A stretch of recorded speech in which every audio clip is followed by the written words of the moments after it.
Então, boa noite a todos. Obrigado pela presença. Obrigado aí a Tatiana pela organização da sessão e por Vili, por Rodrigo e por Vlad terem aceito o convite para essa discussão. Lembrando, nós fazemos a sessão da Gastro, todo mês, habitualmente a terceira terça-feira do mês. E essa é a nossa última sessão do ano, porque em dezembro nós temos uma sessão conjunta da endoscopia da rede e já apresentamos a nossa em setembro e o Hospital São Rafael apresentará em dezembro. Então, nos meses em que há a sessão conjunta, a gente utiliza a sessão como também a nossa sessão. Então, em dezembro, a gente vai divulgar ainda a data, porque não obedece ao mesmo calendário, a gente vai divulgar a data da sessão conjunta. Então, hoje, nós vamos discutir pólipos da vesícula biliar, manejo clínico e diagnóstico diferencial, e como vocês já comentaram, né? É uma condição prevalente, assim, de certa forma, no nosso dia a dia, muitas vezes de diagnóstico incidental, numa ultrassonografia de rotina que é realizada, nós realmente mantemos aí um segmento na expectativa do crescimento ou não do pólipo para alguma indicação de intervenção. Então, eu espero também que essas dúvidas, essa discussão seja interessante, que a gente possa tirar nossas dúvidas. Então, Tati vai começar, e em seguida a gente abre com os três outros participantes. Vai lá, Tati, você com a palavra. Boa noite, pessoal. Então, hoje nós vamos falar sobre pólipos da vesícula biliar, o manejo clínico e diagnóstico por imagem, uso de ultrassonografia endoscópica e o diagnóstico diferencial com adenocarcinoma de vesícula biliar. De antemão, eu gostaria de reforçar o agradecimento a esses três colegas que vieram me ajudar nessa aula. Eu tenho certeza que vão acrescentar muito à nossa sessão. Essa interação entre diversas áreas é sempre saudável, né? Os pólipos de vesícula biliar têm se tornado ultimamente cada vez mais comuns devido ao aumento dos cuidados na saúde, né, e o uso de ultrassom abdominal como método de check-up. Então, a principal preocupação quando a gente se depara com pólipo de vesícula biliar é afastar uma neoplasia, né, um adenocarcinoma de vesícula inicial, né? Porque a gente sabe que o câncer de vesícula, quando diagnosticado numa fase tardia, tem um prognóstico sombrio. E então faz a diferença esse diagnóstico precoce e a intervenção cirúrgica adequada também. Por outro lado, a gente sabe que nas anatomias patológicas de vesículas de pacientes com pólipos, a maioria dos casos, cerca de 95% dos casos, são pólipos benignos e que não têm potencial maligno. Então, sempre a gente fica com aquele dilema diante do diagnóstico de um pólipo de vesícula, entre não superindicar uma colecistectomia desnecessária e, ao mesmo tempo, não perder, né, o time para fazer a cirurgia adequada de um paciente que tenha um câncer de vesícula biliar inicial. Bom, os pólipos de vesícula biliar estão presentes em 4 a 7% da população. Em ultrassom de vesícula biliar varia entre 1,5% a 4,5% e em vesículas ressecadas 13,8%. É mais comum na população entre 40 e 50 anos, com a leve predominância do sexo masculino.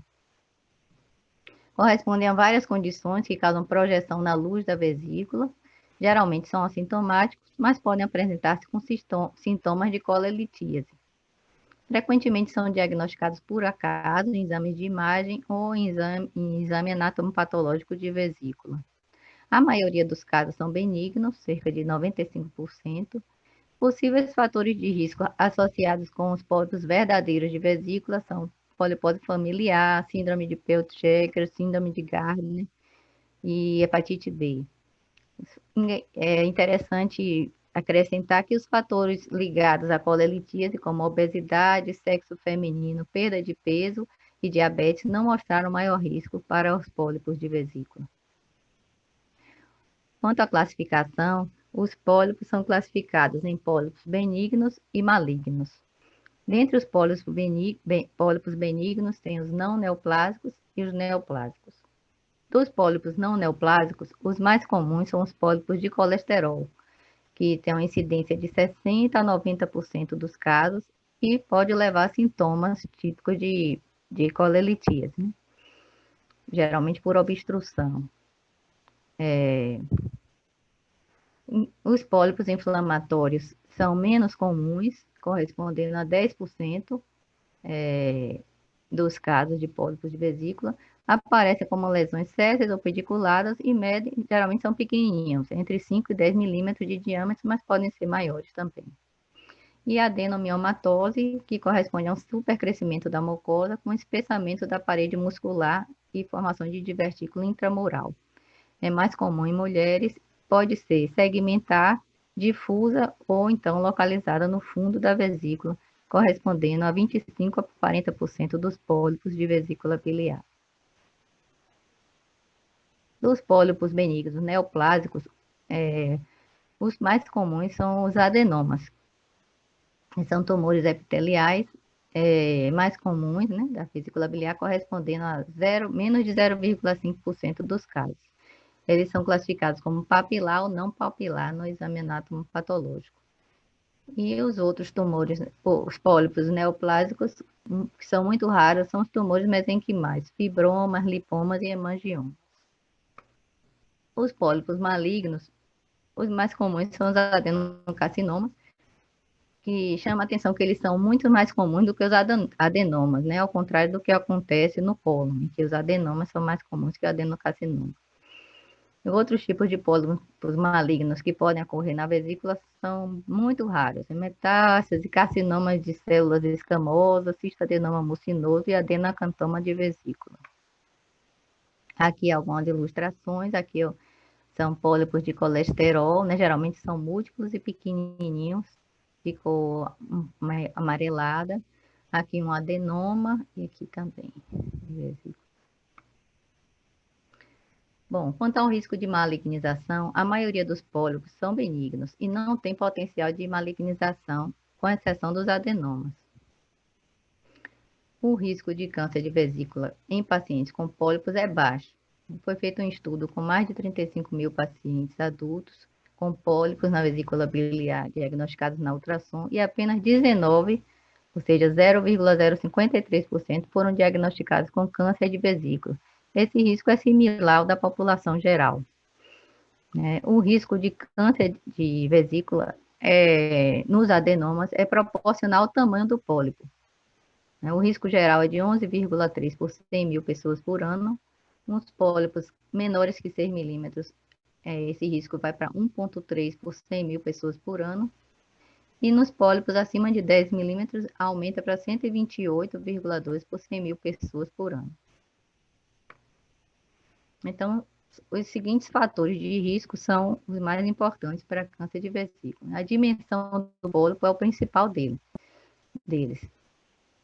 A incidência de câncer varia de 43% a 77% nos pólipos acima de 1 centímetro e em 100% dos pólipos acima de 2 centímetros. Colangite esclerosante primária também é um fator de risco isolado. Foi feito um estudo com 102 pacientes com sepsis submetidos à colecistectomia. Desses, 14% apresentavam lesões tipo massa e 57% dessas lesões eram adenocarcinoma. E a natureza séssil dos pólipos também é outro fator de risco isolado, incluindo o espessamento da parede da vesícula acima de 4 milímetros. Foi feita uma revisão sistemática de 21 estudos e a morfologia séssil dos pólipos de vesícula correspondeu a um fator de risco independente para a malignidade. Foi associado com um risco de 7 vezes maior de câncer de vesícula. Outro fator de risco também isolado é a etnia indiana.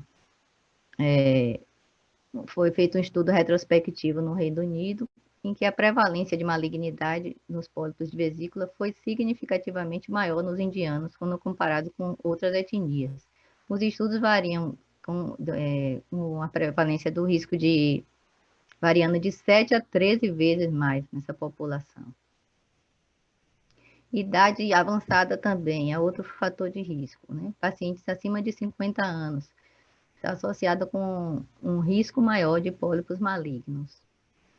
E as condições que têm risco incerto são a concomitância de cálculos biliares, né? Que as evidências mostram que, se presentes, o risco de malignização parece menor, e adenomiomatose, que a maioria dos trabalhos mostra que não tem risco de malignização na adenomiomatose, mas é controverso.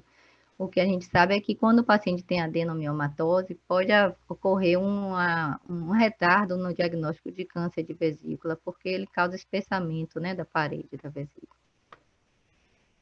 Bom, o diagnóstico diferencial geralmente é feito com colelitíase, colecistite, coledocolitíase e colangite aguda. Diagnóstico, eu vou deixar para a Vili falar, mas envolve ultrassom, ultrassom de alta resolução, ultrassom com contraste, punção com agulha fina, ressonância magnética, ecoendoscopia e punção por ecoendoscopia e tomografia computadorizada. E aqui é o principal guideline, que é o da Sociedade Europeia de Endoscopia e a Sociedade de Radiologia, Europeia de Radiologia. Se você tem um pólipo de vesícula acima de 10 milímetros, existe um risco maior de malignidade. Então, está indicada a colecistectomia, né? Se o paciente aceitar a cirurgia e se ele tiver teto cirúrgico. Se não, ele vai seguir um follow-up. Se o pólipo é menor que 10 milímetros, você vai perguntar se o paciente tem sintomas relacionados com a vesícula. Se ele tiver sintomas, então, primeiro a gente vai afastar outras condições, né, que possam estar causando esses sintomas. Se for o sintoma típico de vesícula, né, cólica biliar, então a colecistectomia está indicada também, se o paciente concordar com a cirurgia. Se o paciente não tem sintomas e o pólipo for menor que 10 milímetros, então você vai fazer outras perguntas para ver se ele tem outros fatores de risco, né? Idade acima de 50 anos, colangite esclerosante primária, etnia indiana, ou se o pólipo é céssio, incluindo um espessamento focal acima de 4 milímetros. Se sim, nós vamos estratificar esses pacientes em 2 grupos. Os pólipos menores que 6 milímetros, nós vamos seguir com ultrassom. Inicialmente a cada 6 meses, depois 1 ano, 2 anos, 3 anos, 4 anos, até 5 anos. E se o pólipo for entre 6 e 9 milímetros, então existe um risco maior de malignidade. Aí está indicada a colecistectomia. Se o paciente tem um pólipo abaixo de 10 milímetros e não tem nenhum desses fatores de risco, aí também você estratifica. Se o pólipo tendo menor do que 6 milímetros, você faz um follow-up mais leve, né? Um segmento com 1 ano, depois 3 anos e 5 anos. E se o pólipo tiver entre 6 e 9 milímetros, você faz o mesmo follow-up com ultrassom com 6 meses, 1 ano, 2 anos, até 5 anos. Certo? Se durante o follow-up houver um aumento de 2 milímetros ou mais no pólipo, aí você recomenda a colecistectomia. E se o pólipo durante o segmento também alcançar 10 milímetros, também indica a colecistectomia. E, por outro lado, se o pólipo desaparecer durante esse segmento, você descontinua o follow-up.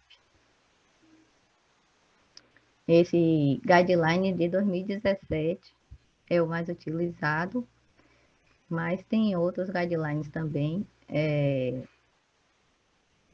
para indicação cirúrgica de pólipos, né?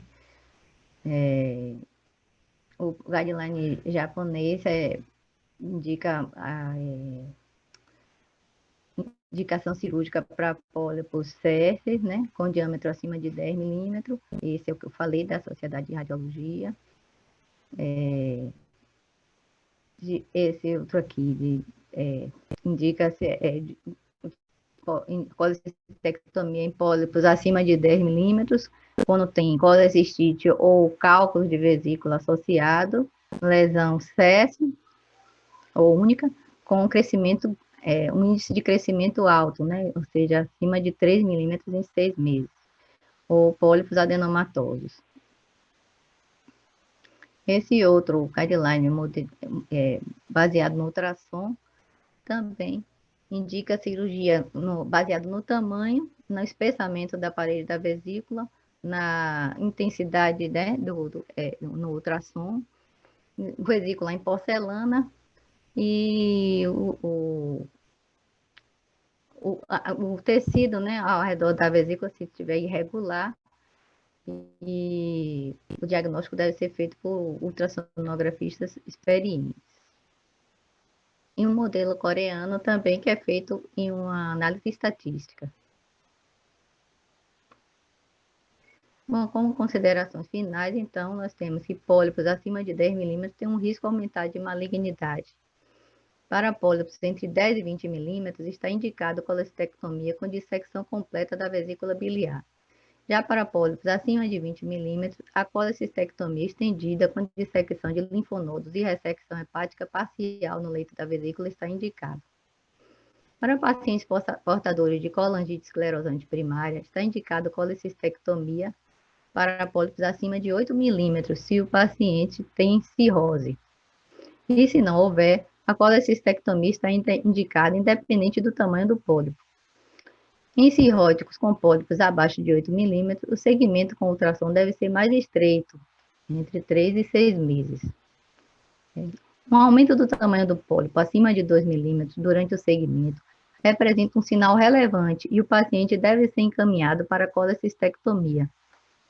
Em pacientes que não têm teto cirúrgico, o segmento deve ser mais estreito, ou seja, a cada 6 meses, até estabilizar o tamanho do pólipo e então anualmente. O segmento deve ser realizado durante 5 anos em pacientes com pólipos de vesícula biliar e descontinuar o segmento se os pólipos permanecem com o mesmo tamanho. Em pacientes com fatores de risco para câncer de vesícula biliar, o segmento deve permanecer indefinidamente. Obrigada. Joia. Obrigado, Tati, mais uma vez pelo convite. É uma satisfação estar aqui com vocês, né?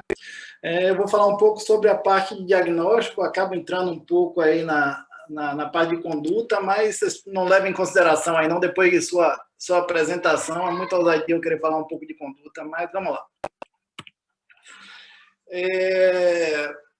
Vou falar sobre os pólipos da vesícula, né, o diagnóstico diferencial.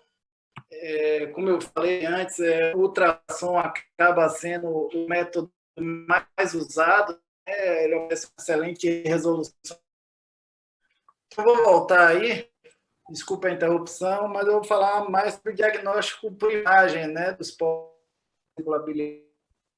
Eu não estou conseguindo. A tela está compartilhada? Não, ainda agora não. Foi. Agora, pronto. Vamos lá, tentar adiantar por causa dessa perda de tempo.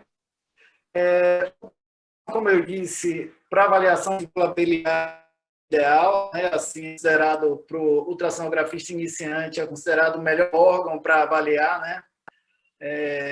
Eles ficam logo empolgados quando dá o diagnóstico de um cálculo de vesícula e, na maior parte das ultrassom acaba sendo satisfatório e pode se considerar como exame padrão ouro, né? Como é no caso da avaliação de cálculos, de lama biliar, que a gente chama de sludge, né? De pólipos e de alterações da parede. A tomografia, a ressonância acaba tendo participação menor, mas tem importância normalmente quando é para avaliação do carcinoma, o adenocarcinoma avançado da vesícula biliar, para avaliar infiltração do parênquima hepático circunjacente, né, metástase, e também no caso do diagnóstico de sobretudo segmentado, carcinoma de vesícula, porque a gente tem uma sequência de visão que a gente pode ver do adné, faz parte disso também, a gente pode diferenciar um tecido que tem uma infiltração maligna ou não, porque tem a queda de sequência.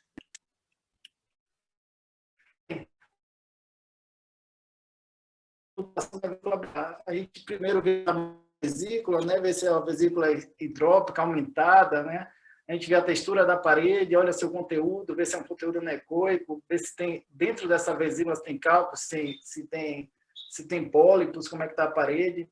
E, como eu falei, a gente avalia cálculo, a lama biliar, o sludge, que ele é composto, pode estar composto também, é uma bile mais espessa, pode ter pus, coágulo, e tem outras alterações como gás na parede, parasita na vesícula, e também tem outras alterações patológicas da parede, que é o espessamento, os pólipos dos tumores, adenomiomatose, colesteatose, e aí eu vou me restringir aqui vou me restringir às alterações polipóides da vesícula, né? É importante falar aqui um pouco também da palpação ultrassonográfica, né? Que é uma coisa que acaba sendo muito importante para o ultrassonografista ali. A gente fazer o sinal de Murphy ultrassonográfico, o sinal de Courvoisier também acaba ajudando muito a gente no diagnóstico das infecções inflamatórias agudas e crônicas também da vesícula biliar. Bem, inicialmente eu vou falar um pouco de lama biliar, né? Que acaba entrando no diagnóstico diferencial também para os pólipos da vesícula. Essa lama biliar ela pode se apresentar de várias formas, pode estar segmentada, pode estar formando nível, ela pode estar flutuando no interior da vesícula, ou ela pode também assumir, isso que é a importância aqui na apresentação, ela pode assumir um aspecto polipóide, um aspecto semelhante a um tumor na vesícula biliar, e a gente tem que ficar atento a isso para a gente não diagnosticar erroneamente um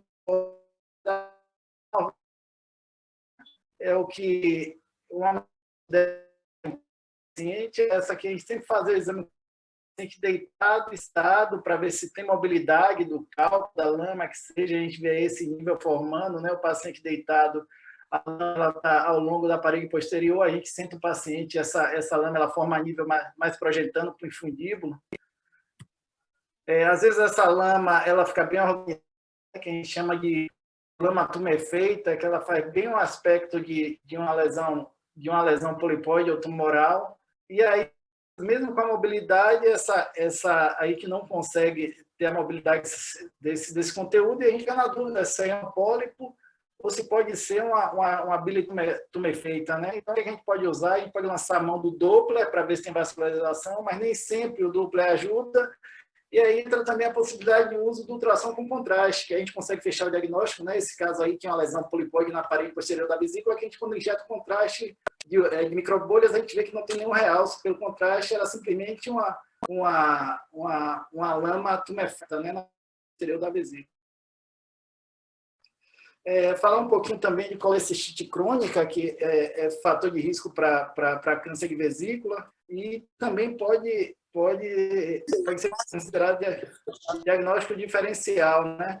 Nesse primeiro caso aí, a gente tem um quadro típico de colecistite crônica, o paciente com um cálculo à esquerda, um cálculo grande na vesícula, uma vesícula pequena, atrófica, né?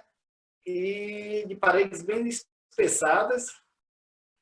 E o segundo caso é um tipo também de colecistite crônica, que a gente vê esse aspecto de vesícula em porcelana, que a gente vê uma calcificação em casca de ovo, e uma intensa sombra acústica posterior. A gente tem que ter cuidado para diferenciar o que é sombra acústica vindo de cálculo dentro da vesícula e vindo da própria parede da vesícula. A gente vê no primeiro e o segundo caso é diferente. A sombra vem diretamente da parede no segundo, e no primeiro caso você tem uma sombra que vem de dentro no interior da vesícula do cálculo, né? E por último também, que dá uma alteração mais focal da parede aí, é a colecistite xantogranulomatosa também, né? Que também é fator de risco para câncer de vesícula. Também no diagnóstico diferencial, a gente tem que levar em consideração a adenomiomatose da vesícula biliar. A gente chama também de colecistose hiperplásica, assim, seria um análogo, assim, não se sabe exatamente a etiologia dessa adenomiomatose, mas é o espessamento, é a hiperplasia da camada da mucosa e da camada muscular da vesícula biliar, com dilatação dos seios de Rokitansky-Aschoff, né? supõe-se que isso está relacionado ao aumento da pressão intraluminal, que forma esses divertículos aí, que dá para fazer analogia até com a diverticulose do cólon, mas isso não é uma coisa provada, é uma suposição.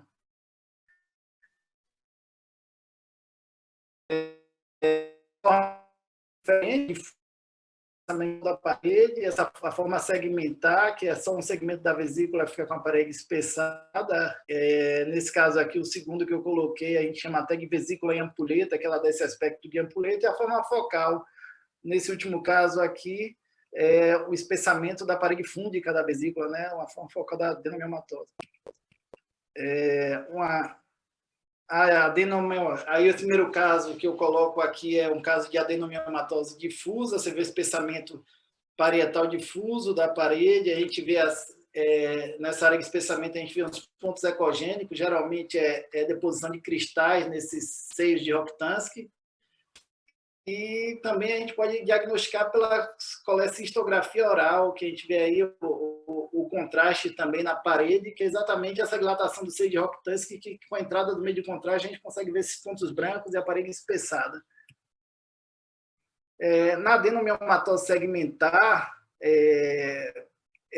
a colestectomia é aconselhável para paciente que tem a adenomiomatose segmentada da vesícula biliar, em pacientes com mais de 60 anos, isso não porque ela é uma predispõe ao câncer, mas sim por causa da dificuldade de diferenciar isso de um adenocarcinoma de vesícula. Então, existe essa linha que a Tatiana pode até me corrigir aí, mas a literatura que eu vi tem uma linha que defende até a colestectomia para pacientes maiores de 60 anos que têm adenomiomatose segmentar, justamente pela dificuldade de fazer o diagnóstico do carcinoma. No ultrassom aqui a gente vê o espessamento, né, da parede mais distal da vesícula biliar e o correspondente ali na peça cirúrgica e na tomografia, né, que tem um realce ali da parede com espessamento.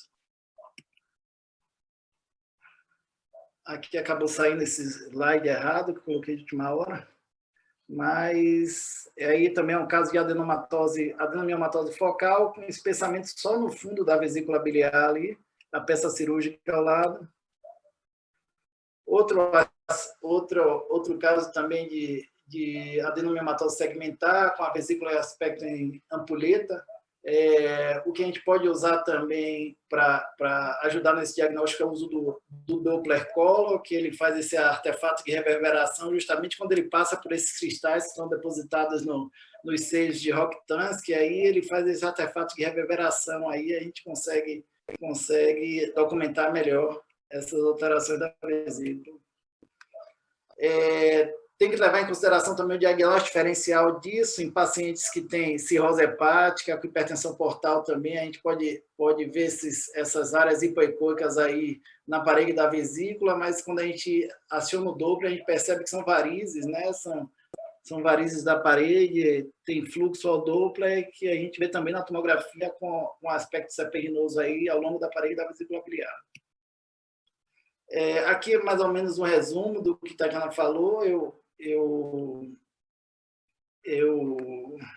peguei isso na literatura de um livro até alemão, acabei de esquecer aí embaixo, mas eles falam que pólipo assintomático menor que 10 milímetros, controle ecográfico em 6 meses, maior que 10 milímetros indica colestectomia e maior que 15 milímetros a gente já deve tratar como adenocarcinoma, né? Procurar buscar ver se tem metástase em contiguidade, por isso que a cirurgia realmente é mais estendida já com ressecção de linfonodos. Falando propriamente dos pólipos, né, o mais prevalente são os pólipos de colesterol, são pólipos de até 10 milímetros, eles são frequentemente ecogênicos ao ultrassom. Quando eles são um pouco maiores, eles passam a ser mais hipoecogênicos, mas mesmo assim eles têm os focos ecogênicos ali de depósito do colesterol. Geralmente são múltiplos e raramente eles estão associados a cálculos. Por que eu falo isso? Porque, assim como os cálculos de colesterol, os pólipos de colesterol, temos os pólipos inflamatórios também, que esse é indiferenciado do pólipo de colesterol, mas isso pouco importa, porque ambos não têm importância clínica, né? Mas ele geralmente está associado a cálculo, por causa desse fator inflamatório do cálculo, acaba gerando esses pequenos pólipos de colesterol. eles também medem, a maioria deles, até 10 milímetros e são frequentemente múltiplos. Nessa imagem, nós temos aqui um paciente com colelitíase, né, vários cálculos, e um pequeno pólipo na parede anterior da vesícula, que a gente não pode dizer se é seu pólipo inflamatório, né, por conta desses cálculos aí, ou são pólipos de colesterol, mas esse diagnóstico diferencial não tem nenhuma importância clínica.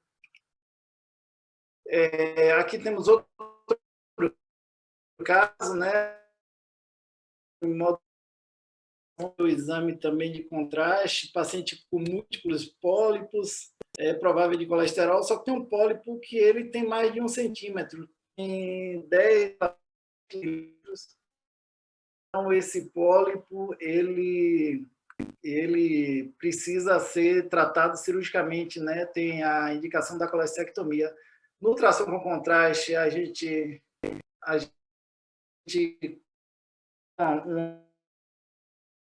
homogêneo dos pólipos, e o ultrassom contraste ele não consegue ajudar a diferenciação entre maligno e maligno. Ele consegue diferenciar bem se há uma invasão de parede, no caso de uma lesão maligna, mas não essa diferenciação entre maligno e maligno, ele não tem essa função.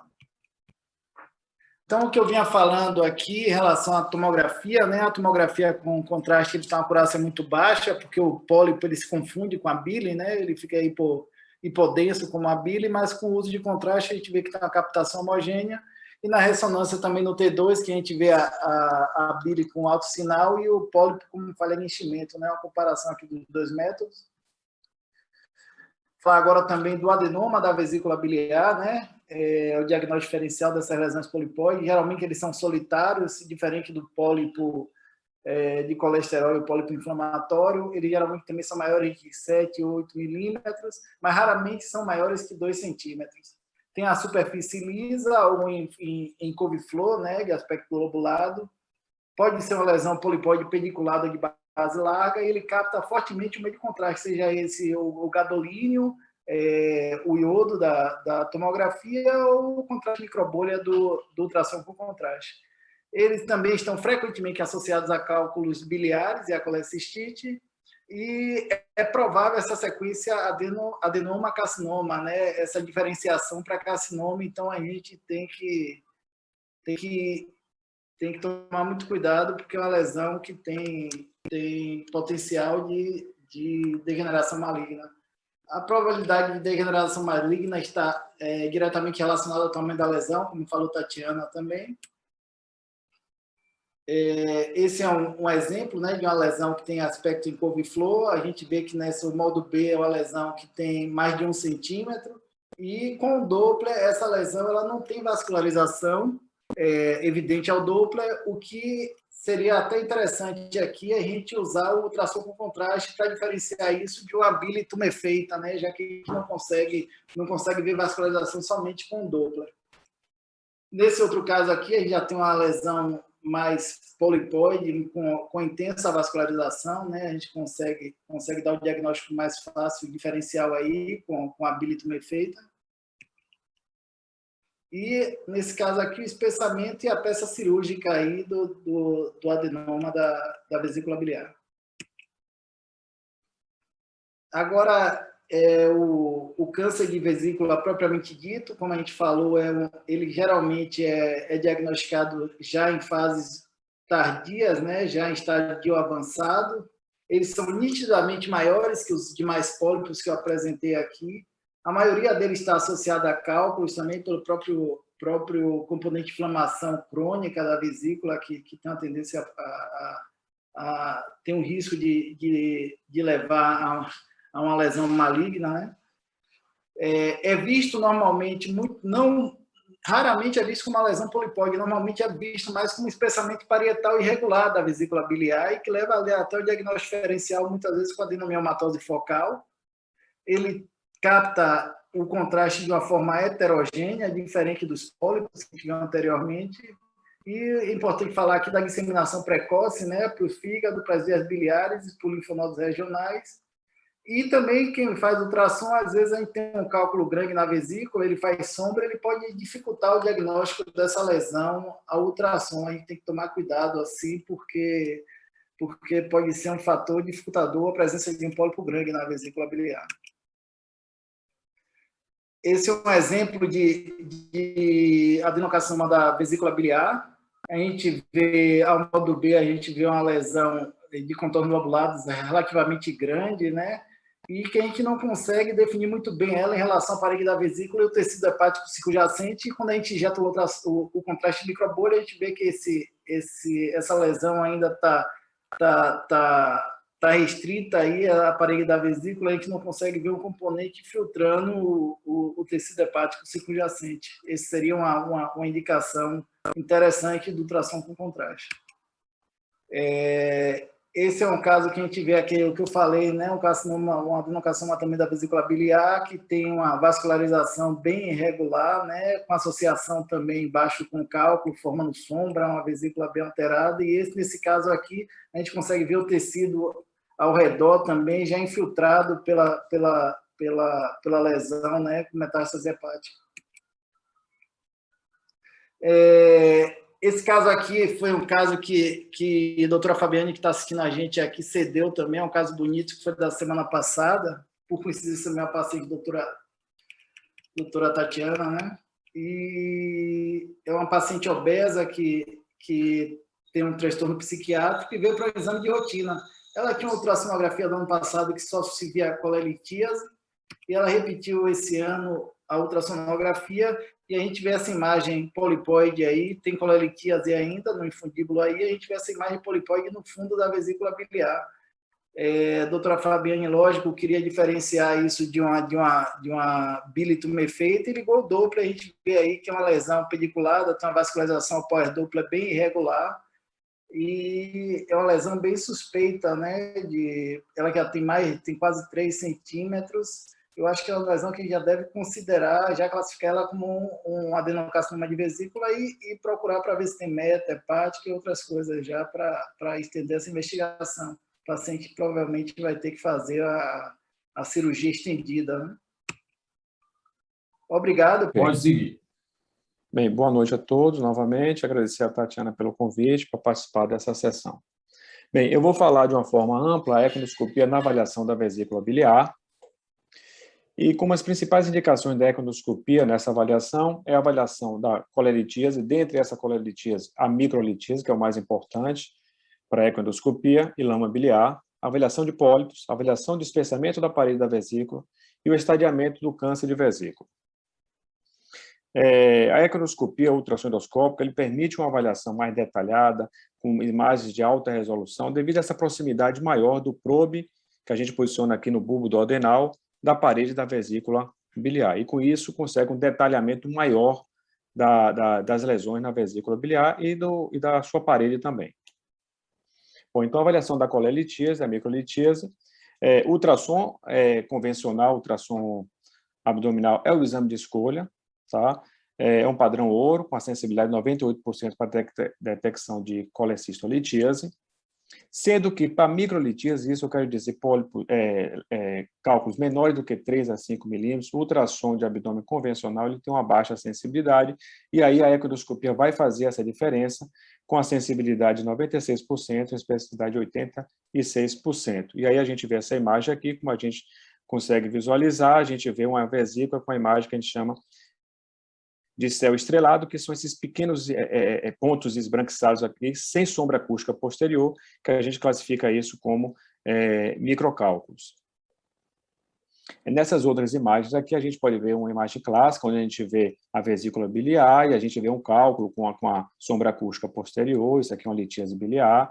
Temos essas imagens de lama biliar, que a gente vê com o nível líquido aqui, com a imagem toda aqui concentrada da bile bem espessa, formando esse nível líquido. Aqui a gente vê também a lama biliar, mas a gente vê no meio dessa lama biliar, a gente vê os microcálculos, esses pontos mais esbranquiçados dentro dessa imagem, e a parede da vesícula a gente vê também que está um pouco mais espessada também. Então, tem associado aí, além da lama biliar, tem um processo inflamatório associado nesse caso. A gente vê a microlitíase, como às vezes a gente vê nessa vesícula aqui, uma imagem com a vesícula praticamente anecoica, mas a gente faz algumas manobras para tentar movimentar esses pequenos cálculos, que é justamente a gente faz a manobra movimentando o abdômen, para que ele se movimente dentro da vesícula, a gente possa fazer esse diagnóstico de microlitíase. Aqui nesse outro caso, a gente vê esses pequenos pontinhos esbranquiçados, isso a gente classifica também como microlitíase. E a microcoléritíase também a gente permite que a gente avalie dentro do colérico pequenos cálculos e que pela ultrassonografia convencional, pela colangio-ressonância e pela CPRE, principalmente quando esses pequenos cálculos são menores do que 3 milímetros, a ecoendoscopia se mostra superior a esses outros exames. A gente observa também que 20% a 50% dos pacientes que têm um diagnóstico de pancreatite aguda idiopática, a microlitíase está associada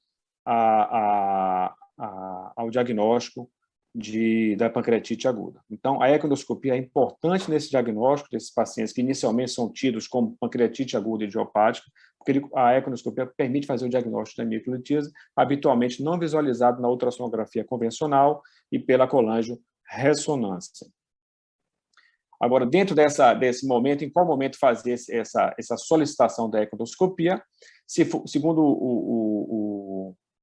o guideline da Sociedade Internacional de Pâncreas, deve ser solicitado na primeira internação, no primeiro diagnóstico de pancreatite aguda, mas segundo a AGA, Associação de Gastroenterologia Americana, e segundo o Colégio Americano de Gastroenterologia, não deve ser solicitada a ecoendoscopia logo de primeira nesse diagnóstico de pancreatite aguda idiopática, e sim nos casos recorrentes. Bom, então, na avaliação de pólipos, essa é a grande dificuldade, a gente conseguir diferenciar qual é o pólipo benigno apenas com imagens, quais são os pólipos malignos e que devem ser encaminhados à cirurgia, e a ecoendoscopia também tem essa dificuldade nessa avaliação, tá? A maioria são pólipos de colesterol, que são considerados pseudopólipos, não são pólipos verdadeiros, tá? E a maioria são esses pólipos de colesterol. E a ecoendoscopia, a gente consegue visualizar essas imagens hiperecogênicas, que são essas imagens mais esbranquiçadas, elas são homogêneas, são geralmente múltiplas imagens, menores do que 5 milímetros de tamanho, e eles apresentam normalmente de uma forma pedunculada, diferente da imagem do adenoma, que normalmente são isoecogênicas. Quando a gente fala isoecogênica, a gente quer dizer que a gente compara com o parênquima hepático, eles não são tão claros e esbranquiçados como esse pólipo nessa vesícula, eles são um pouco mais escuros, de uma forma mais leiga a gente falando. São sésseis, na maioria, eles têm uma base mais larga, têm uma vascularização em seu interior. A acurácia global da ecoendoscopia para o diagnóstico, tentar diferenciar o que é maligno do benigno, em torno de 86,5% a 97%, porém, quando as lesões são menores do que 10 milímetros, essa acurácia ela é menor. E é o que ocorre, essas lesões, normalmente, esses pólipos, são menores do que 10 milímetros, na sua grande maioria. Tá? E aí vem a dificuldade. Então, temos que associar outros fatores para que realmente a gente consiga diferenciar uma lesão benigna de uma lesão maligna ou com potencial de malignidade, mas ainda em um tamanho muito pequeno. E a gente vai para os fatores de risco, que a Tatiana já falou. Para malignidade, são pacientes idosos, pacientes acima de 50 anos, pacientes que têm umas lesões solitárias, a coexistência com outros cálculos, também fala a favor a gente pensar também em algum processo inflamatório crônico que possa vir a levar a uma neoplasia desse cálculo inicial. Paciente com presença de sintomas, Tatiana também falou sobre esses sintomas, quais são, e tamanhos acima de 1 centímetro, e lesões também com base céssio. A ecoendoscopia foram tentando definir e classificar entre benignos e malignos, e foram criados alguns scores. Esses scores são algumas variáveis que alguns autores definiram como tamanho, base, a ecogenicidade do pólipo. Então, juntou-se vários variáveis, e de acordo com o score, ele definia essa é uma lesão benigna, essa é uma lesão maligna. E a acurácia, utilizando esse score, foi uma acurácia de 97%, e isso em lesões também acima de 10 milímetros. A acurácia é melhor. Lembrando que, mesmo em pólipos menores do que 10 milímetros, 5% desses pólipos podem ser malignos. Tá? Então, a gente tem que ficar atento a isso. Então, não é um diagnóstico fácil, é um diagnóstico difícil. Ainda bem que a grande maioria desses pólipos são menores do que 10 milímetros e são pólipos que têm um comportamento benigno. e aqui a gente vê um pólipo, a gente consegue ver o pedículo, aqui a parede da vesícula, e quando utiliza o Doppler, a gente vê a vascularização nesse pedículo, constituindo, então, um adenoma pediculado com vascularização. Na avaliação do espessamento da parede, a gente continua com a mesma dificuldade. A parede da vesícula não é fácil de ser visualizada de uma forma bem definida, como a gente vê na parede gástrica, a parede do esôfago, a parede do duodeno, que a gente consegue definir bem as camadas. Na parede da vesícula é diferente, é uma parede muito fininha, que mede em torno de 3 milímetros, normal, e que ela tem a mucosa, tem a muscular própria, tem uma camadazinha muito fina de tecido fibroso, aí a subserose e a serosa, e que se traduz na ecoendoscopia como apenas 2 camadas, que é uma camada hipoecogênica, a camada mais interna, que é a camada ali da mucosa com a muscular própria, e uma camada externa, que é aquela camada bem branquinha que a gente vê por fora, que é a camada hiperecogênica.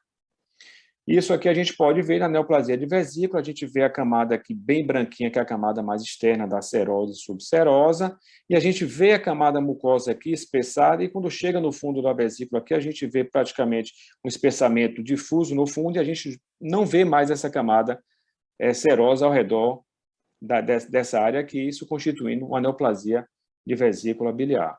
Nesse outro caso aqui, a gente tem um quadro que também espessa a parede da vesícula, que a gente viu em apresentações anteriores, que é a adenomiomatose, onde nós temos o espessamento da camada mucosa e a muscular própria ali da vesícula, formando aqueles seios de Rokitansky, que se traduzem nesses pequenos pontos anecoicos, tá? Que a gente vê aqui, que são seios de Rokitansky, e a gente também tem aqui esses artefatos de reverberação, que são esses, como se fossem riscos brancos aqui, que é o que a gente chama de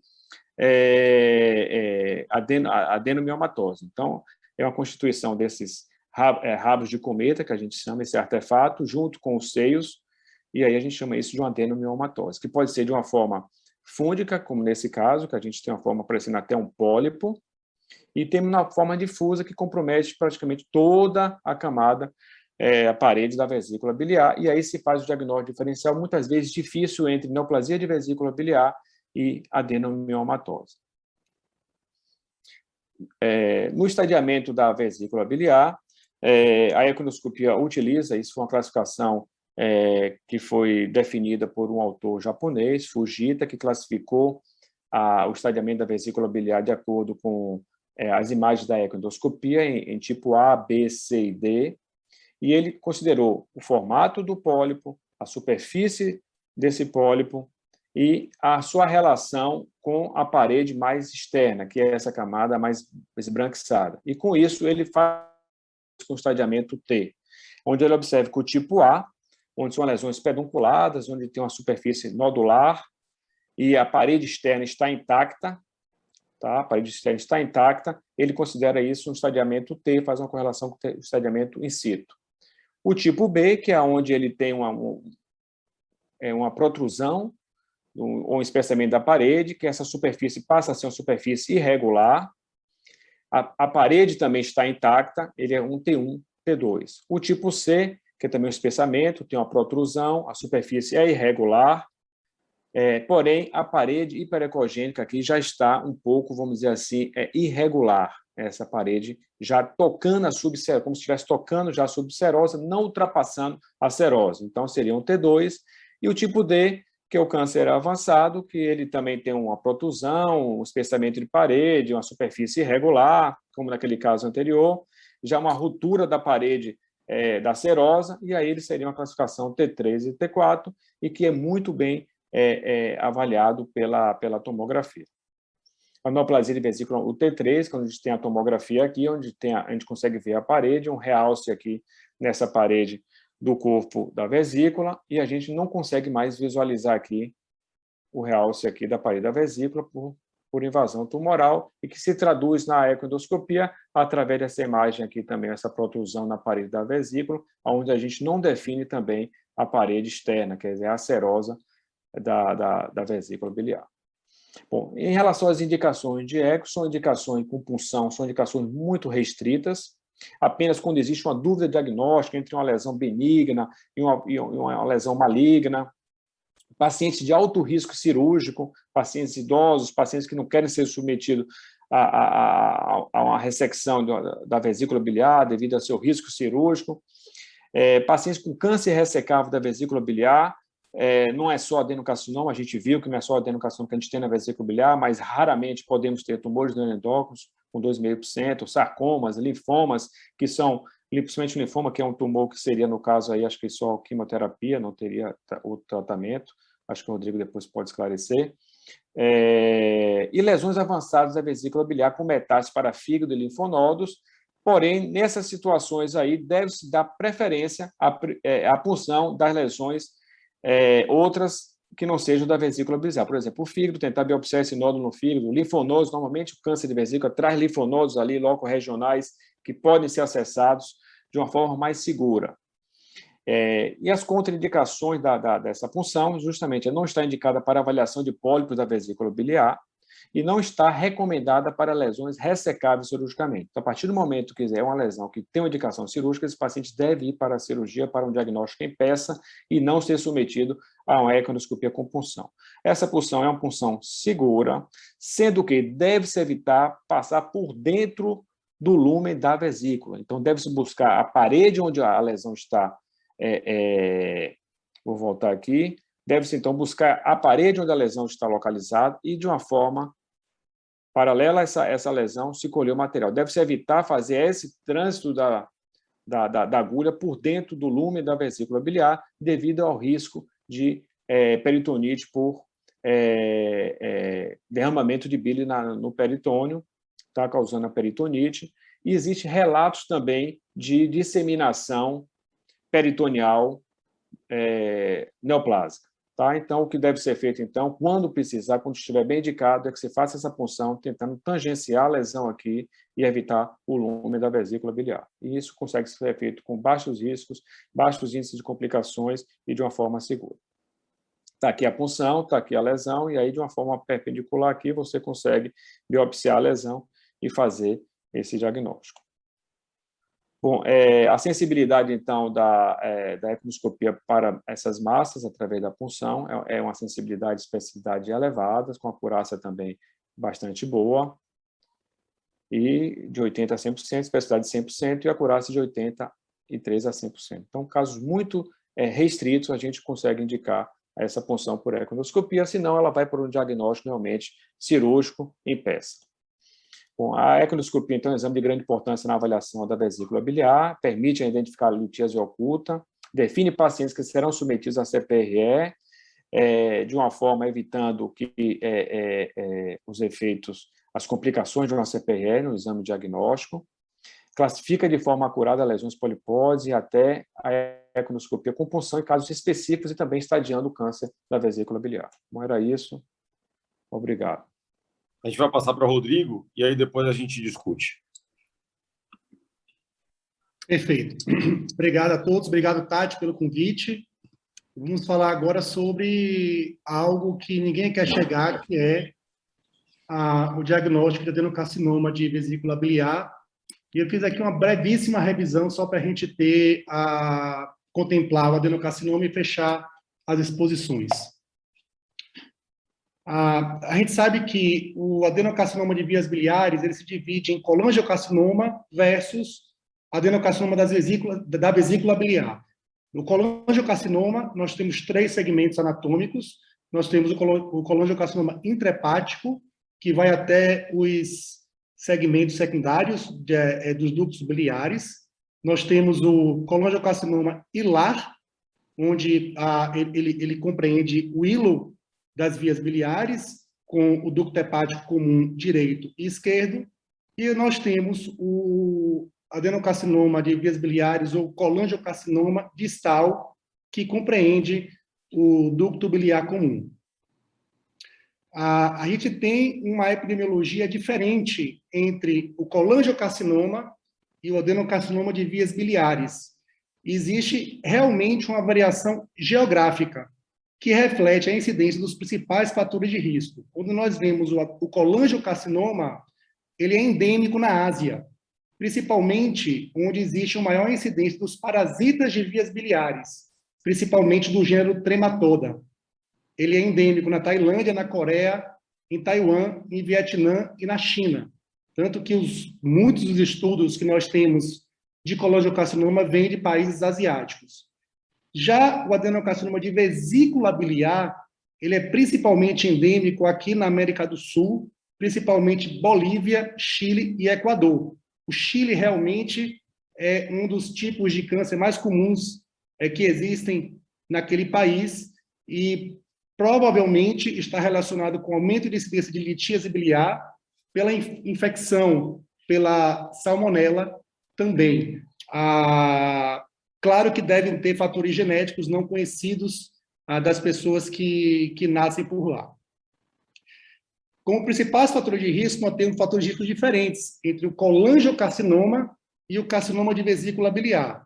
Colangiocarcinoma, como eu falei, as parasitoses hepáticas, que são endêmicas lá na Ásia, a CEP também, como o Tati já falou, a doença de Caroli, hepatolitíase, litíase dentro dos ductos do fígado, e com menor relação comprovada a cirrose hepática, hepatite B crônica, o NASH e a diabetes.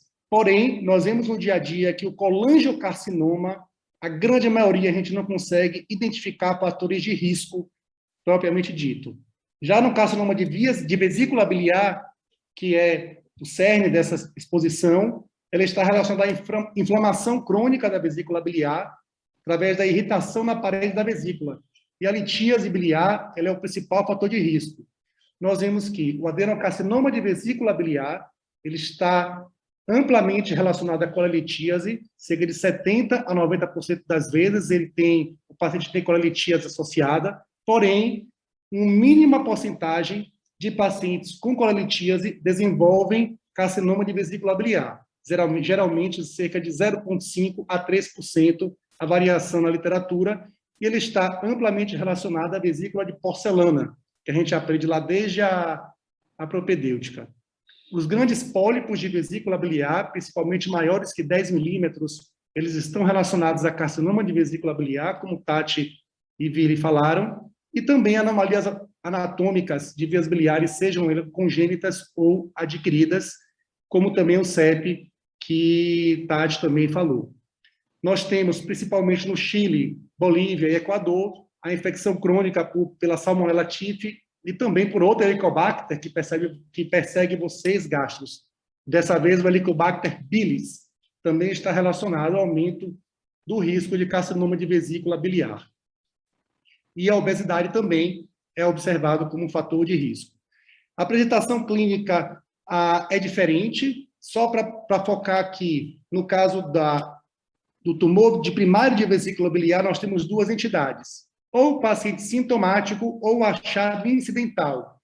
A maioria do consultório a gente vê achado incidental após uma colecistectomia por causa de litíase biliar, e nos pacientes que não têm que não são de achado incidental, que têm diagnóstico pré-operatório, geralmente os pacientes têm dor no quadrante superior direito do abdômen.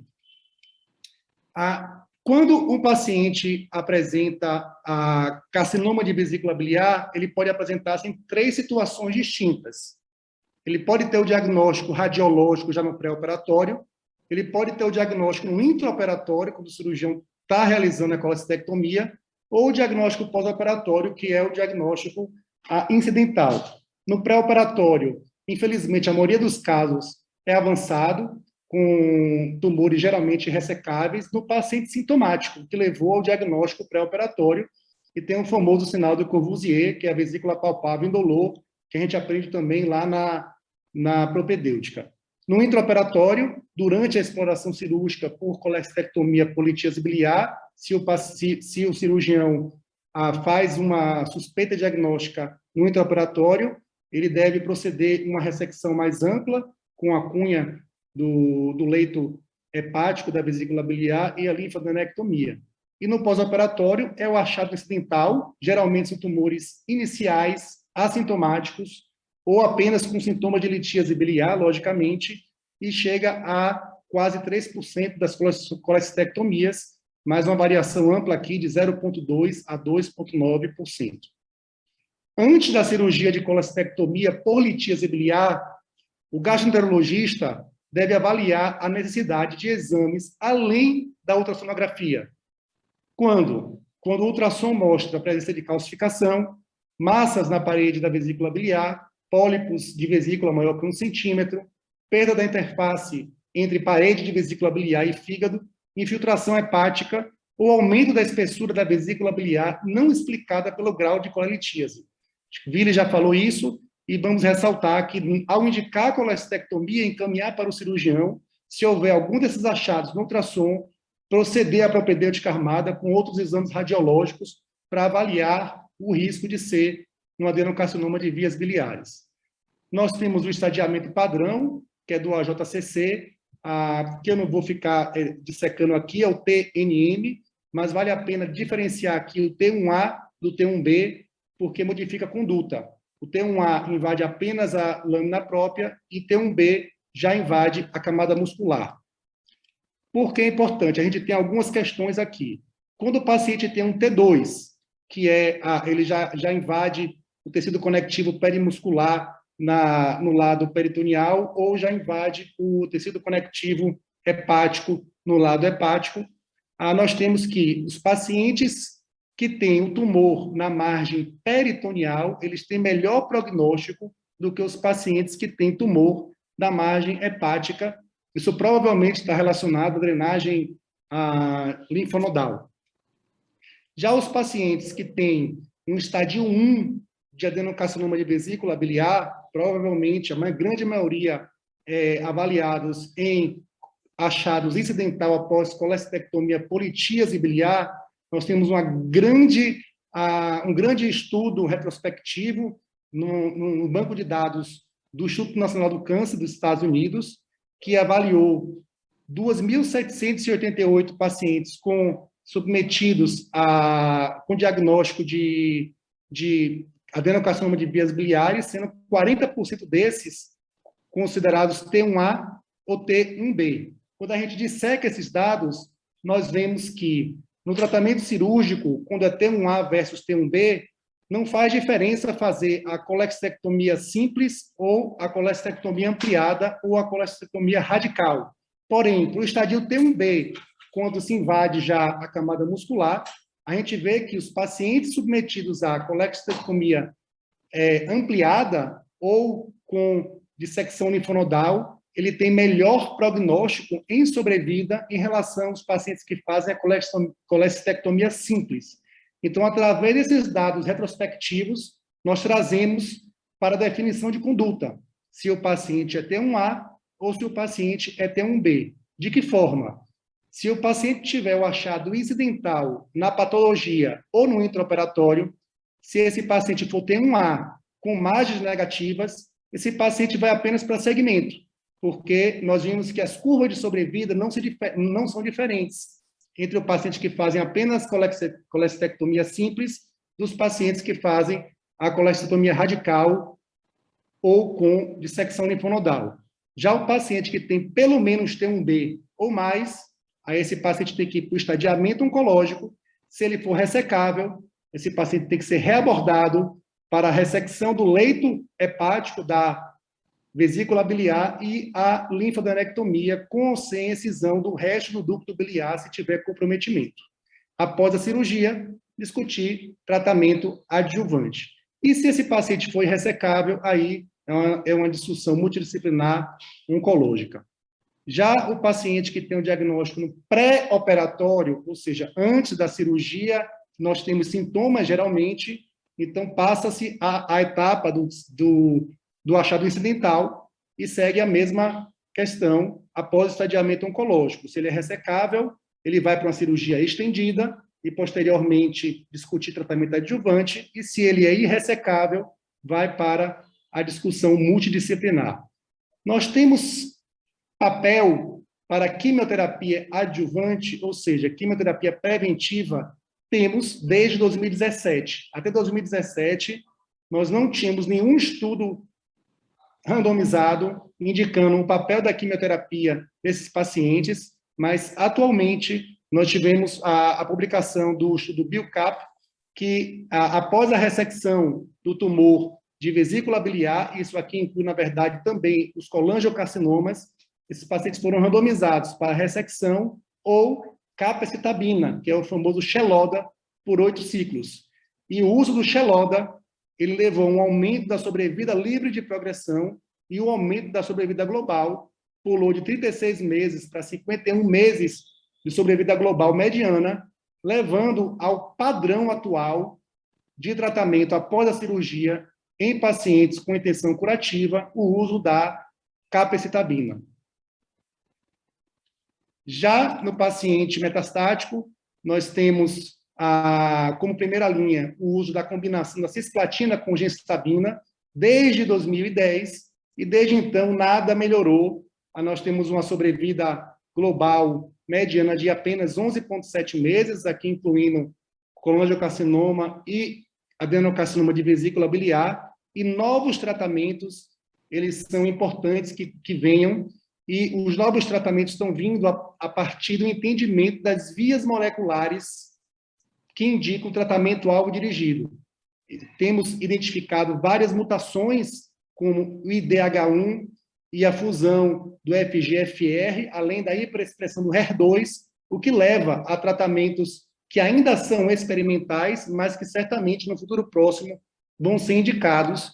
E por isso, todo paciente com adenocarcinoma de vias biliares, seja ele colangiocarcinoma, seja ele a vesícula biliar, nós geralmente pedimos o sequenciamento de nova geração, geralmente o Foundation One, que pega esse tumor, sequencia o gene do tumor para ver se ele tem alguma mutação druggable, ou seja, alguma mutação que eu possa fazer algum tratamento alvo dirigido, e este é o futuro. Queria agradecer imensamente mais uma vez a participação e abrir agora para a discussão. Muito obrigado também, Rodrigo, foi ótimo. Eu acho que a gente conseguiu aí trazer uma multidisciplinaridade ao tema, e como soldado no quartel que é trabalho, o único cirurgião que eu vi na sala foi Euler.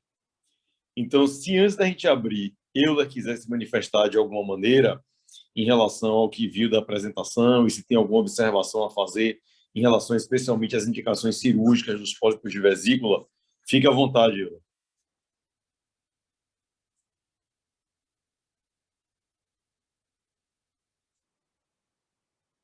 Bom, se não, eu acho que houve assim uma complementaridade em relação ao que Vlad trouxe e Ville, no sentido do diagnóstico, né? Eu acho que, assim, seguramente Ville apresentou a ultrassonografia como um método, vamos dizer assim,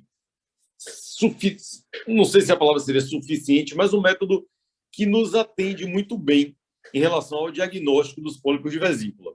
Mas Vlad trouxe vamos dizer assim, um up da ultrassonografia endoscópica em alguns aspectos relacionados ao pólipo, aos pólipos, não somente no que diz respeito ao diagnóstico deles, mas também a possibilidade de abordagem. Então, Ville, quando é que você entenderia a necessidade da ultrassonografia endoscópica como mediante uma limitação do método de imagem radiológico, vamos dizer assim? Alan, boa a sua pergunta, mas eu acho até que Vladimir pode até responder melhor que eu. Assim, na literatura que eu vi, eu não vi em nenhum momento nenhuma indicação de ultrassonografia endoscópica. Normalmente o ultrassom era suficiente e a gente partia para, nos casos de uma doença mais extensa, para estagueamento com a ressonância ou com a tomografia, ou quando a gente tinha alguma dificuldade para diagnóstico diferencial, por exemplo, como eu mostrei da adenomiomatose com o câncer de vesícula, mas assim, eu não tenho nenhuma, eu não li, eu realmente não sei, eu desconheço quais são as indicações mais precisas que o ultrassom não poderia ser suficiente para isso, né? Até onde eu vi, normalmente é suficiente com ultrassom, geralmente até sem outros métodos de imagem, até muitas vezes é questionável se é necessário ou não fazer tomografia ou ressonância nesses pacientes, se somente com ultrassom já pode se indicar a cirurgia para esses pacientes. E antes de Vlad responder, isso era outra coisa que eu ia te questionar.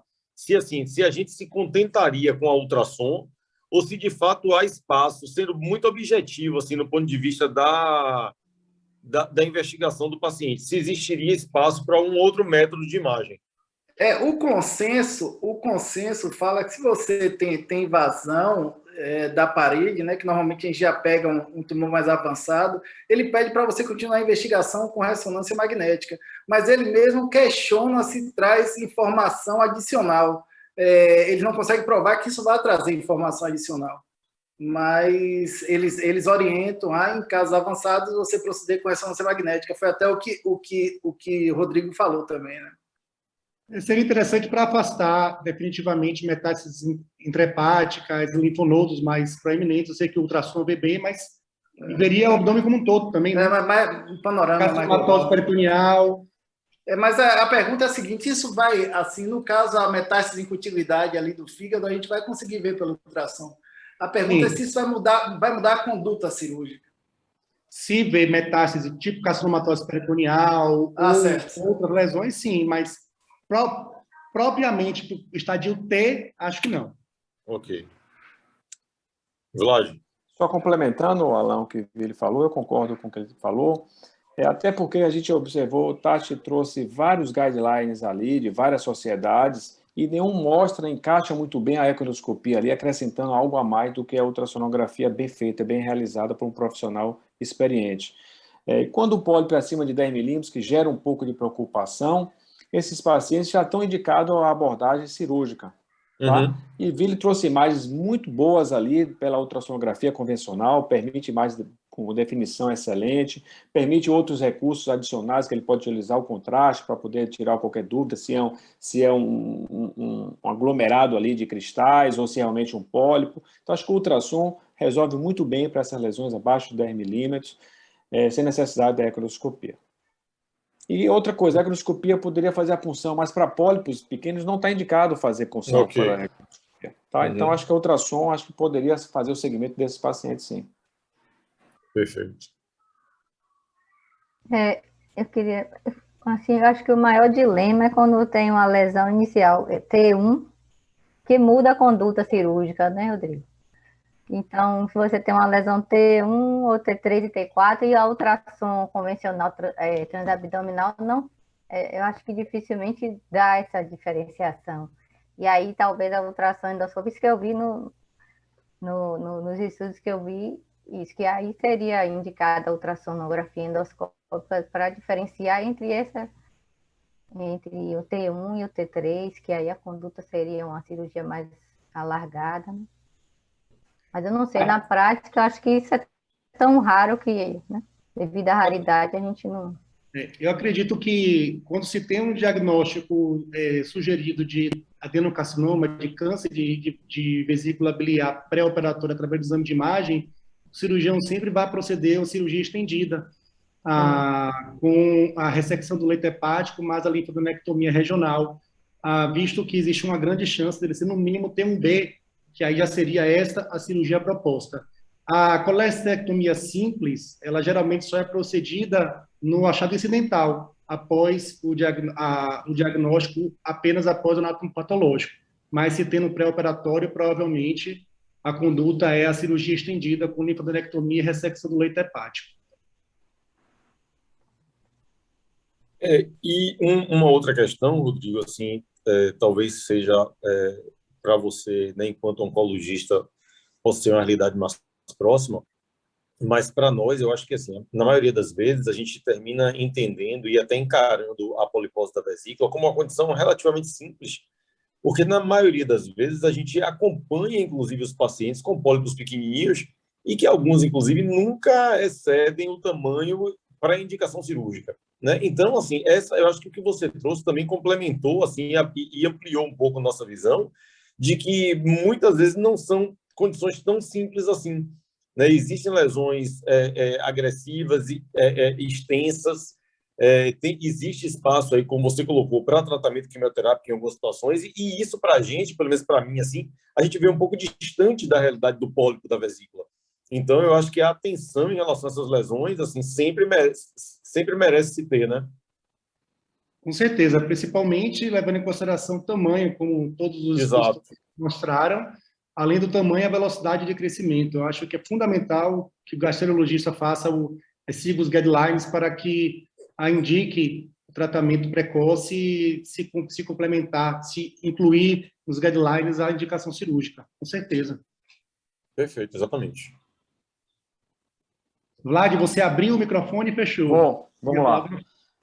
Só falando sobre o que Tati falou em relação à ecodoscopia nessas lesões precoces, na definição, tem uma acurácia muito boa nesse diagnóstico diferencial entre lesão precoce, eu falei um T1 e um T2, e uma lesão T3 e T4.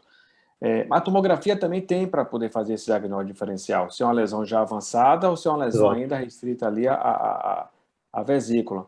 E em relação a esse T1A e T1B, a ecoscopia não consegue de uma forma muito acurada realmente definir o que é T1A e T1B, tanto que esse trabalho foi em peças cirúrgicas, né, que foi feita essa avaliação. Tá? A ecoscopia ela não consegue essa definição precisa. A parede da vesícula, como eu mostrei ali, para a ecoscopia são duas camadas só, uma camada hipoecogênica, onde é mucosa muscular própria, e a outra é hiperecogênica, onde é serosa.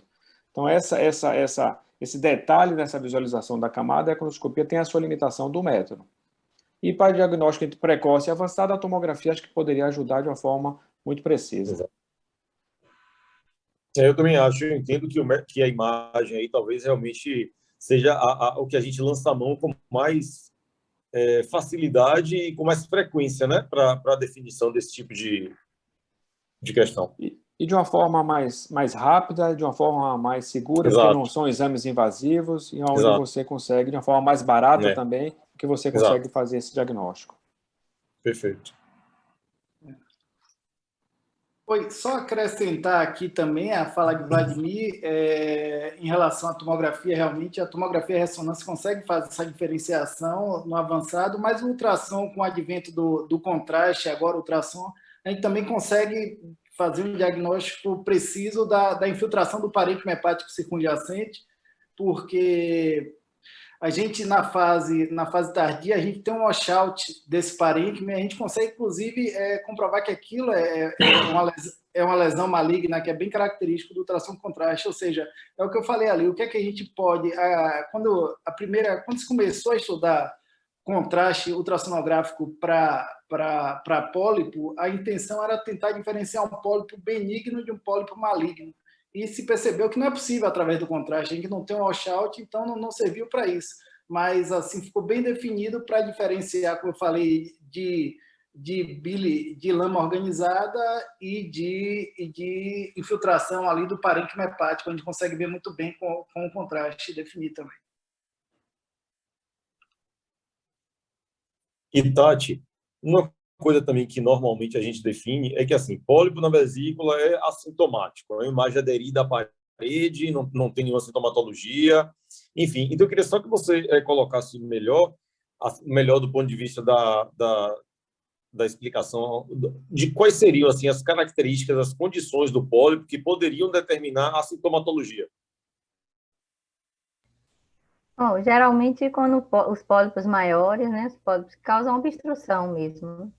São os pólipos de colesterol, quando desgarra, né, um cristal daquele de colesterol, e aí vai agir como um cálculo mesmo. Uhum. Porque normalmente a gente tem o hábito de dizer, não, o pólipo ele é assintomático, ele está aderido à parede, ele não causa dor, ele não causa nenhuma sintomatologia, e muitas vezes podem sim, né, alguns sintomas decorrerem da presença de cálculo, que inclusive muda até a orientação, né, em relação à indicação cirúrgica, etc. Sim. Eu queria perguntar ao Rodrigo sobre os marcadores tumorais. Tem algum marcador específico ou tem algum valor assim, para diagnóstico no caso de um pólipo, que você está na dúvida se ele é benigno, se é um pólipo, um adenocarcinoma? Isso é uma pergunta excelente, porque o dia a dia nosso realmente é lidar com esses marcadores. Primeiro, uma ideia global. Marcador, exceto o PSA, na verdade, que serve como, nem diagnóstico, mas serve como screening, ou como, vamos dizer assim, rastreamento, os outros marcadores, nenhum serve para diagnóstico.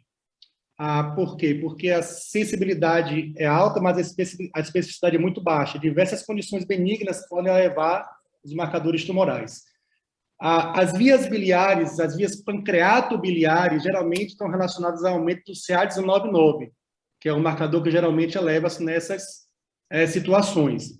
Então, a gente solicita, geralmente, quando a gente já tem o diagnóstico do adenocarcinoma, para ter um acompanhamento de tratamento. A queda do marcador, principalmente no câncer do pâncreas, está relacionada ao melhor prognóstico quando a gente realiza a quimioterapia. Mas, na presença de um pólipo, não vai definir conduta. A elevação do marcador, geralmente, pode estar relacionada a alguma doença benigna, ou a normalização do marcador não vai contraindicar a colestectomia se esse pólipo for maior que 1 centímetro. Jadeilton também está aí, que é oncologista também do grupo de tumores gastrointestinais. Se quiser fazer alguma complementação, fique à vontade. Mas marcador, geralmente, só depois do diagnóstico. Oi, boa noite, gente. Boa noite. Primeiramente, parabéns pela discussão, viu? É excelente. Eu concordo muito com o que o Rodrigo falou, e principalmente para via biliar, tirando realmente pâncreas, né, que a gente tem uma associação, eu diria, um pouco mais íntima com o CA19-9, a vesícula e considerando pólipo de vesícula, a gente não leva muito o marcador em consideração.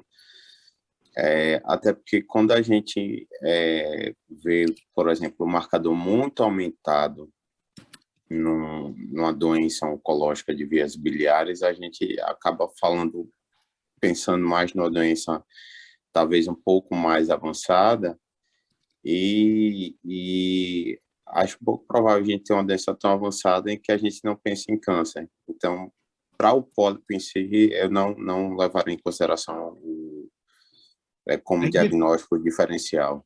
Exatamente. A gente tem dado até de pólipo de cólon, pode elevar o CEA, por exemplo. A gente vê várias vezes, né? Então, pode ser só um pólipo mesmo, um pólipo adenomatoso, e elevar o CA19-9 também. Então, geralmente, resguardo só para depois do diagnóstico.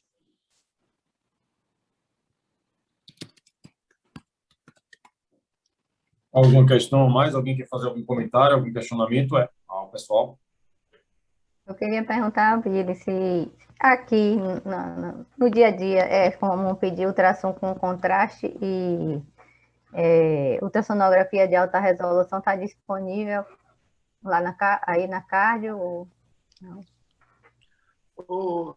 Tatiana, ultrassom com contraste a gente já tem na rede, né? Eu estou fazendo por enquanto lá no Aliança. Ultrassom de alta resolução, não sei se você está falando exatamente se é o micro-ultrassom que eles usam para próstata, né? Eu até vi falando sobre isso aí. Assim, a gente pode usar transdutores com melhor resolução, né? Para fazer isso, mas o que eu até vi falando sobre ultrassom de alta resolução, porque eu posso fazer no meu dia a dia com transdutores lineares de alta resolução, mas existe hoje uma técnica ultrassonográfica que chama de micro-ultrassonografia, que geralmente é utilizada para a próstata. Eu não sei necessariamente se é essa técnica que vocês estão falando, que eu nunca ouvi falar para a vesícula biliar, mas eu acredito que o ultrassom de alta resolução, que você esteja falando, talvez seja o ultrassom com a frequência maior, que a gente, ao invés de usar uma sonda mais convexa, a gente pode usar um transdutor com interpolação de feixe, um transdutor com a frequência maior. Realmente, assim, eu vou ficar devendo a resposta, porque eu não sei necessariamente o que é que vocês falam como ultrassom de alta resolução nesse contexto. Mas o ultrassom com contraste a gente já está fazendo na rede, sim. Só que assim, o que eu entendi, Billy, que você colocou é que nessa situação específica, a ultrassonografia com contraste não traz uma contribuição adicional, é isso mesmo? Não, eu falei que ele não traz contribuição adicional para diferenciar pólipo benigno de pólipo maligno. Ele traz... Isso, eu falo em relação a polipose mesmo. Polipose não traz assim por... Ele vai ajudar a diferenciar pólipo de bile organizada. se você tiver essa dúvida, porque muitas vezes Ok. não tem vascularização, no, entendeu? Ok. Alguma coisa mais, pessoal? Tati, Rodrigo, Vlad, Vili, alguma colocação? Eu acho que a Emília tem alguma pergunta aqui. O achado na peça por vesícula biliar in situ, a conduta. A doença in situ é considerado no estadiamento TNM como TIS. Vlad até mostrou essa questão, que tem até um achado ecognoscópico que sugere, quando ele está só ali na mucosa mesmo, não tem nenhum zero de invasão. Então, adenocarcinoma in situ é igual a colecistectomia pura e simples, tanto in situ quanto o T1A. Então, a gente segue como in situ. Segue só com colecistectomia simples. Adeno in situ, diferente de adenoma. Displasia autograu. É diferente do ponto de vista histológico, com grau de invasão. O adenoma com displasia de alto grau é uma lesão pré-maligna com zero de invasão. O adenocarcinoma in situ, ele ultrapassa a primeira camada da mucosa, mas não chega a aprofundar mais. Então, ele é in situ, apesar de ser invasivo. Adenocarcinoma in situ. Então, mas tratamento é igual. A adenocarcinoma in situ, como adenoma com displasia de alto grau, é igual, como é no cólon. Se você pega um pólipo de cólon com adenoma com displasia de alto grau ou in situ, é o mesmo conduta, é polipectomia com margem negativa. Não sei se ficou claro. Se alguém quiser fazer a contribuição.